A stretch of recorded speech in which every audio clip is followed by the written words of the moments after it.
Hello, je vous retrouve aujourd'hui pour un nouvel épisode de Cœur d'Artichaut. Et aujourd'hui, donc, je vous en avais parlé un petit peu en story sur Instagram, mais j'avais envie de vous parler d'un sujet qui est donc la jalousie, donc un vaste sujet. Tout particulièrement, ça faisait un moment que j'avais envie d'en parler parce que je trouve que c'est un sujet hyper intéressant. Encore plus depuis que je suis en couple, c'est un sujet auquel, enfin, une émotion surtout, à laquelle j'ai dû refaire face il y a peu, que j'avais oublié un petit peu ce que c'était que la jalousie, quoique pas tant parce qu'on y viendra. Mais du coup, comme vous le savez, j'aime bien commencer par une petite définition. Et donc la jalousie, donc il y a deux définitions que j'ai trouvées. Donc la première définition, c'est soit un sentiment hostile qu'on éprouve en voyant un autre jouir d'un avantage qu'on ne possède pas ou qu'on désirerait posséder seul. Jalousie entre rivaux, par exemple. Et donc la deuxième définition qui nous intéresse un petit peu plus, sentiment douloureux que font naître les exigences d'un amour inquiet, le désir de possession exclusive de la personne aimée, la crainte de son infidélité, puisque aujourd'hui on va parler de la jalousie, mais principalement du coup dans les relations amoureuses, et je voulais revenir sur cette définition donc de sentiment douloureux, et c'est fou comme c'est juste, parce que moi je trouve ça assez zinzin, comme la jalousie c'est quelque chose que tu ressens profondément quand t'es jaloux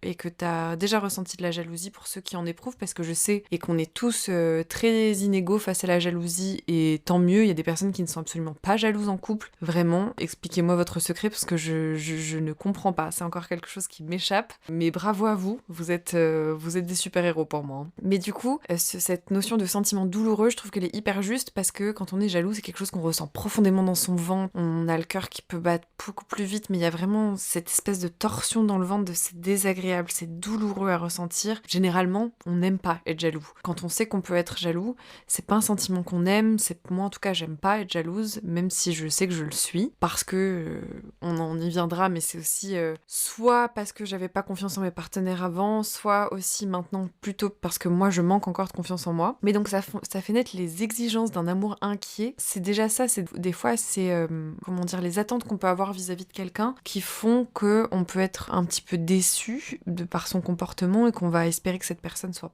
parfaite, si tant est que nous sommes parfaits en retour. Ce qui, comme on l'a déjà dit dans d'autres épisodes, n'est pas forcément le cas. Donc le désir de possession, donc voilà, il y a toujours cette notion de possession qui, je trouve, va être intéressante à définir, parce que c'est vrai que quand on est quand on se met en couple, en tout cas classique, quelle que soit l'orientation sexuelle, mais quand on se met en couple avec quelqu'un, quand on met la notion de couple, en tout cas telle qu'on l'entend dans notre société actuelle, il y a cette notion d'appartenance à la personne, même si tant est que on est deux individus, proprement dit, deux individus distincts qui décident de former un couple, et donc ça crée une entité tierce, mais que ça crée quand même cette notion d'appartenance malgré tout, et que on considère que du coup la personne est avec nous et nous doit un peu quelque chose en quelque sorte. Ça peut être le cas dans les amitiés aussi, hein, ou même par exemple si vous avez des frères et des sœurs, ça peut arriver aussi d'avoir ces sentiments-là, même si je trouve qu'ils sont assez différents. Par exemple, moi je sais que je peux être un peu jalouse en amitié, ça a pu m'arriver de vouloir d'être jalouse d'un lien qu'un ou une amie avait avec quelqu'un d'autre, et du coup passer peut-être moins de temps avec moi, ou du coup moi je me sentais délaissée, rejetée, etc. Donc ça fait juste ressortir des insécurités qui sont personnelles. Mais du coup en amour c'est autre chose, puisque c'est la crainte que la personne soit infidèle, que la personne trouve mieux ailleurs, finalement se rendre compte que on n'est pas si bien que ça, enfin en tout cas moi dans mon esprit c'est ce qui peut se passer. Le fait d'être en couple, ça réveille ces peurs-là. Moi ça me réveille toutes mes insécurités, à savoir que je peux penser que j'ai confiance en moi. À proprement dit, j'avais l'impression d'avoir suffisamment travaillé sur moi pour avoir confiance en moi. Et puis, le fait de me mettre en couple m'a fait me rendre compte que finalement, j'avais encore du taf à faire sur mes insécurités, sur le fait d'avoir finalement un manque de confiance en moi, parce que là, en l'occurrence, c'est pas que j'ai pas confiance en mon partenaire, mais le fait qu'on soit en relation à distance,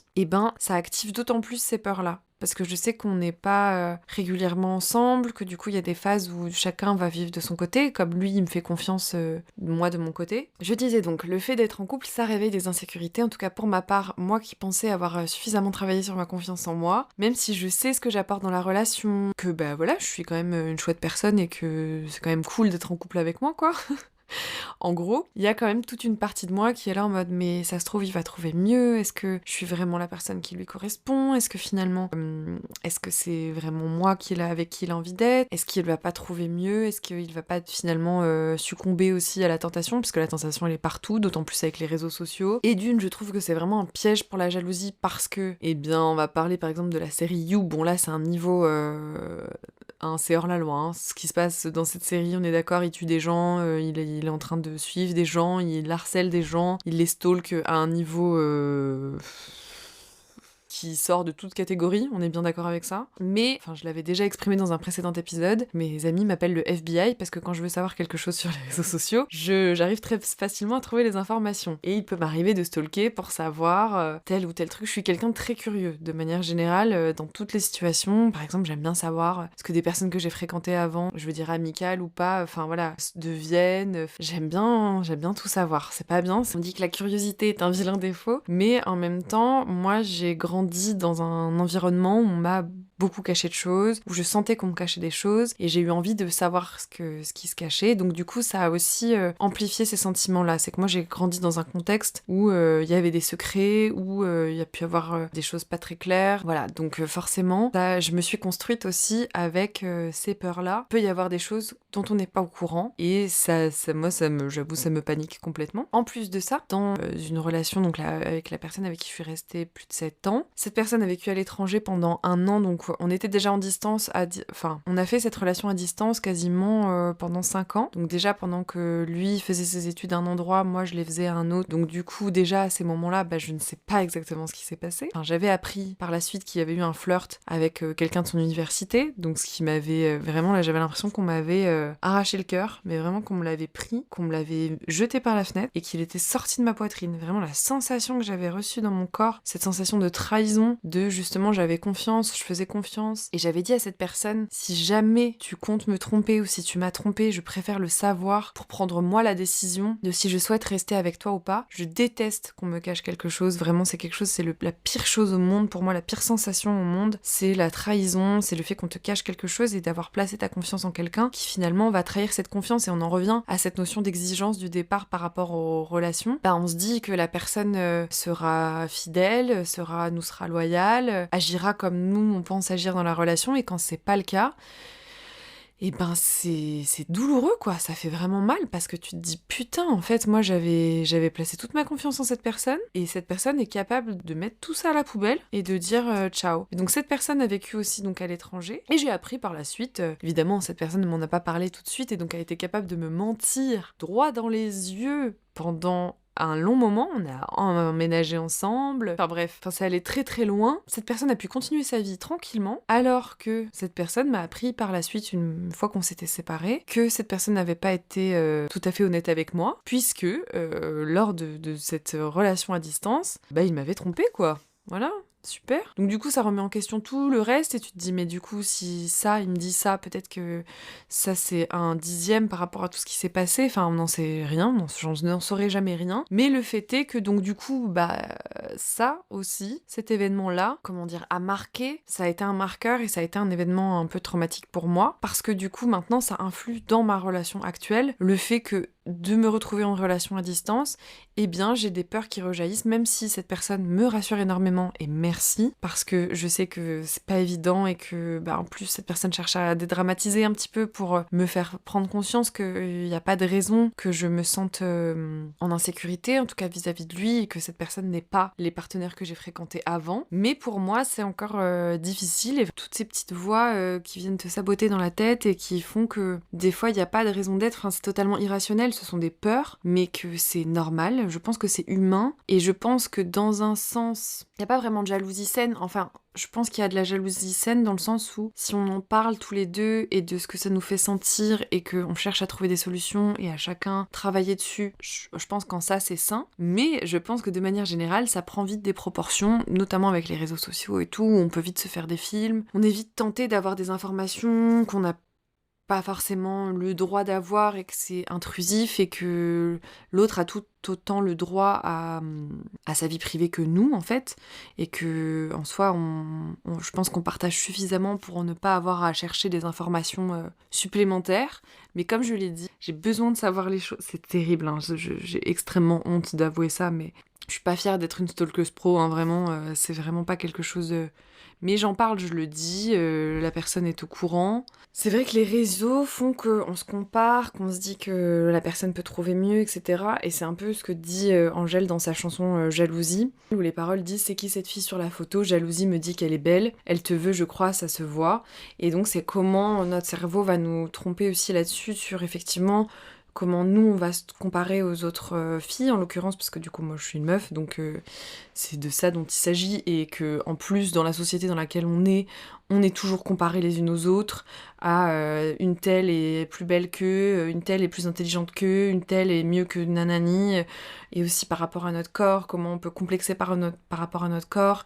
Et du coup moi je pense qu'il s'agit de ça aussi, c'est que voilà, en fait il y a des moments où ma confiance en moi elle fluctue, et c'est vrai que dès que je vais me sentir un peu moins bien dans mon corps, ben, je me sens moins jolie, moins désirable aussi. Je me rends compte que la confiance que j'ai en moi, elle est assez fluctuante, et que c'est normal, on a tous des phases où on a plus ou moins confiance en soi, mais c'est surtout qu'elle est basée uniquement sur mon apparence physique. Enfin, en tout cas, là où naissent mes insécurités, c'est principalement là, et que aussi ma peur du rejet, etc., font que je me dis, bah voilà, il va trouver quelqu'un de moins chiant que moi, quelqu'un qui soit plus facile à vivre, enfin voilà, comment on peut alimenter facilement aussi ces petites voix dans nos têtes, plutôt que de se rassurer, et en l'occurrence, quand on a un partenaire qui nous rassure en nous disant que non, s'il est avec nous, c'est qu'il nous a choisi aussi. Je vous disais, je voulais vous partager du coup une petite anecdote qui s'est passée au tout début de la relation, enfin je commençais à peine à dater la personne avec qui j'étais, et en gros il s'est passé une action, on était allé voir un comedy club, ensuite on est allé boire des verres, et on avait rencontré un couple aussi, enfin 2 personnes qui se dataient aussi, donc on avait bu des verres tous les 4, et donc le mec qui était là avait donné son numéro à la personne avec qui je suis, donc à mon copain, mais qui n'était pas mon copain à l'époque du tout, on n'était absolument pas ensemble,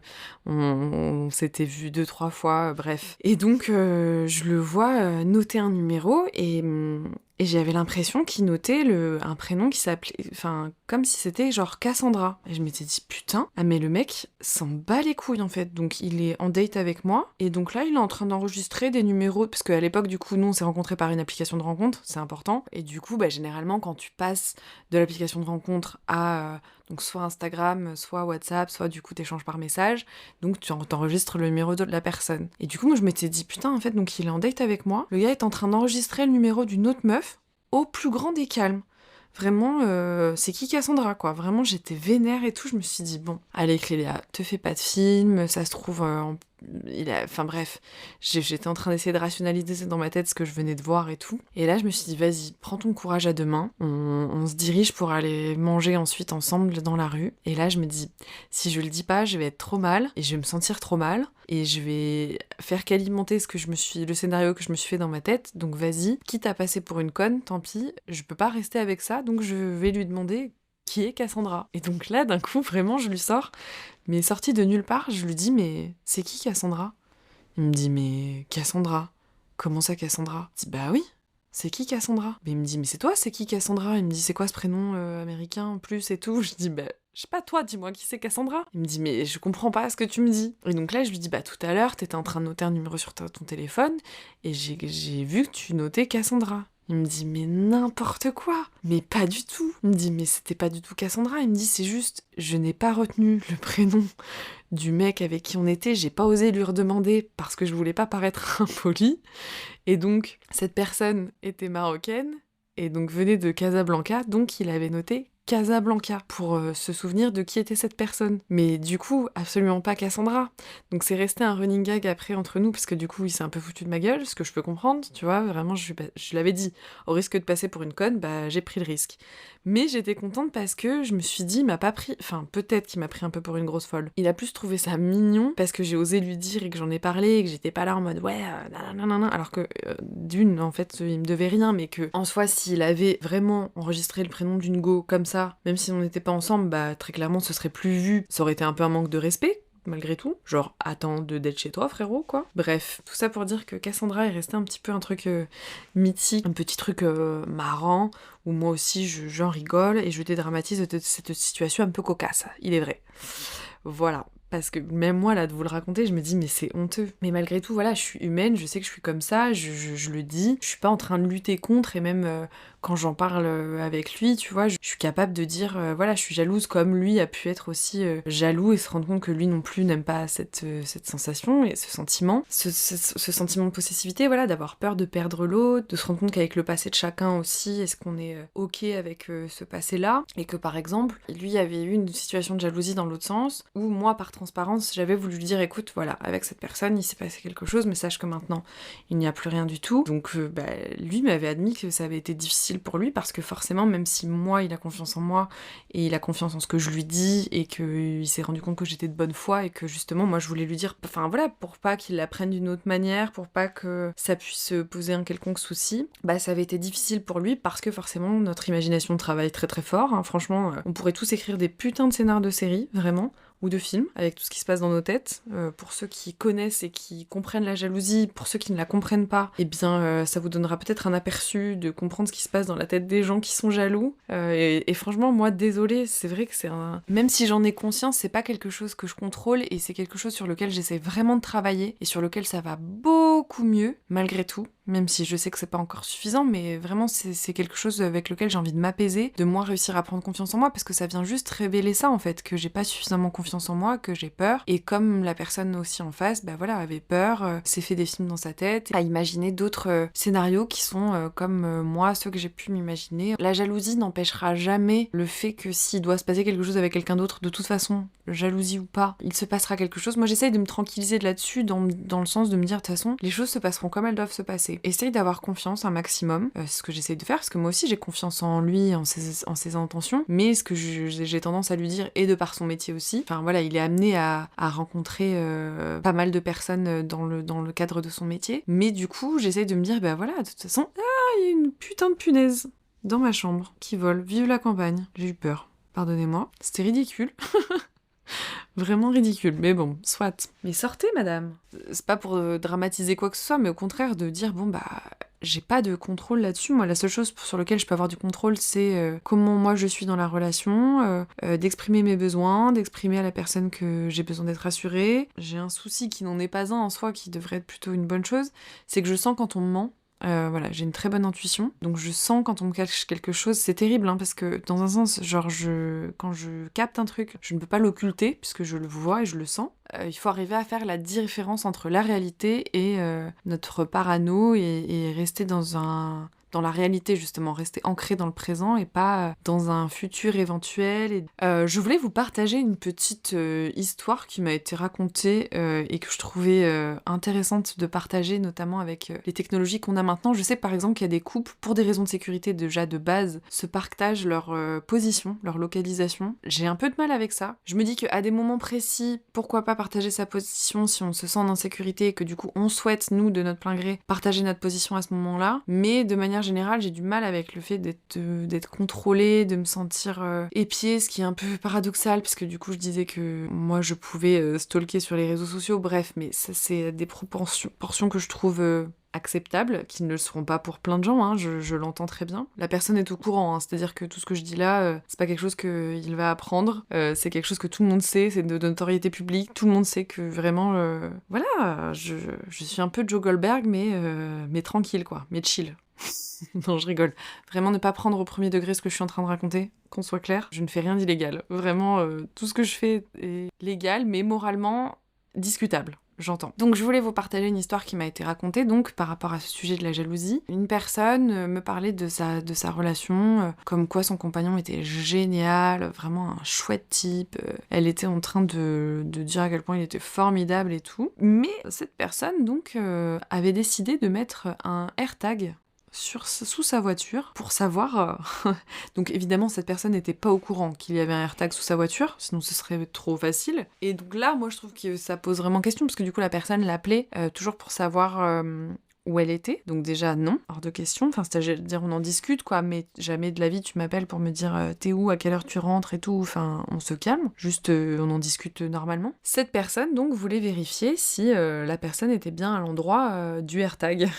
Voilà, et que par exemple, à un moment, elle n'était pas à son trajet habituel, pour une raison X ou Y, mais pas du tout pour des raisons d'infidélité ou quoi ou qu'est-ce. Du coup, ça avait créé un énorme cataclysme, puisque du coup, la personne avait été été obligé de dire finalement qu'il y avait un AirTag sous la voiture, quoi.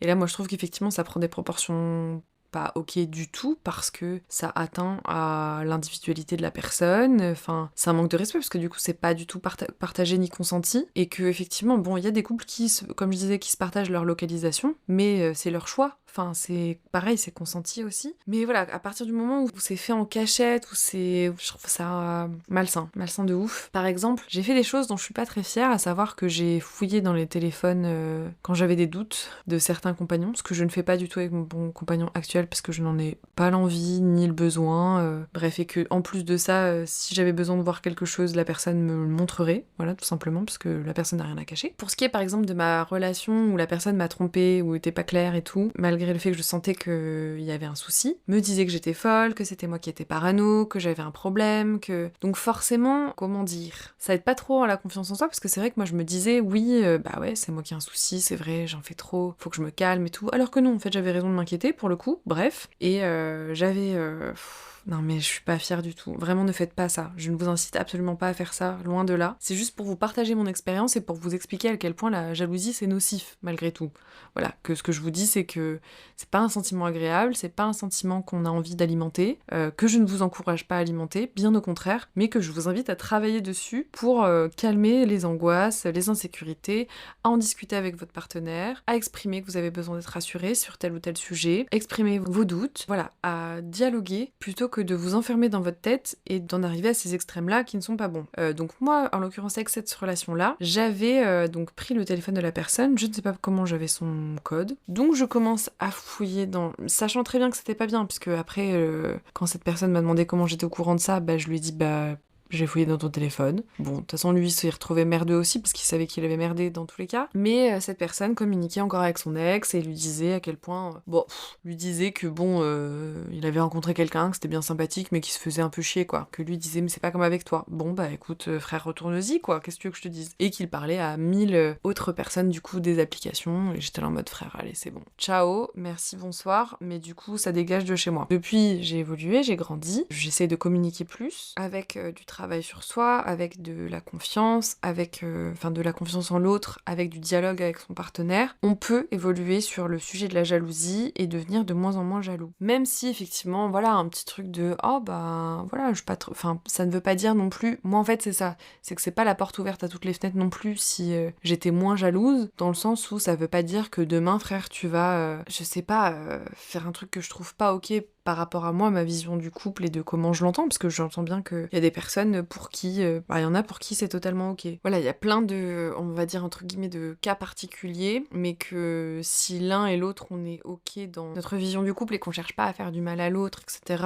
et que on comprend, par exemple, en se mettant à la place de l'autre, que il y a certaines situations qui sont peut-être pas ok de faire, et qu'il y a des situations qu'on faisait célibataire parce qu'on était célibataire et que voilà, on avait de comptes à rendre à personne et un autre état d'esprit finalement en fait. C'est juste qu'on a plus forcément les mêmes envies, les mêmes attentes, et qu'il y a juste des ajustements à faire et à trouver pour pallier à ça, et que me rendre compte de ces comportements, me rendre compte de ces insécurités, me rendre compte de mes peurs, ça m'aide à me rendre compte aussi de ce que j'ai encore à travailler, de là où j'ai encore du taf à faire sur moi, et que de toute façon ça se fait petit à petit, et que déjà dès qu'on a conscience de comment on fonctionne, de comment on agit, de comment on est, qu'on n'est pas dans le déni en mode ah non mais moi je suis pas du tout jalouse en fait. Si ma belle, t'es jalouse, c'est pas grave, c'est ok, parce qu'on est humain et que on peut pas avoir que des sentiments positifs.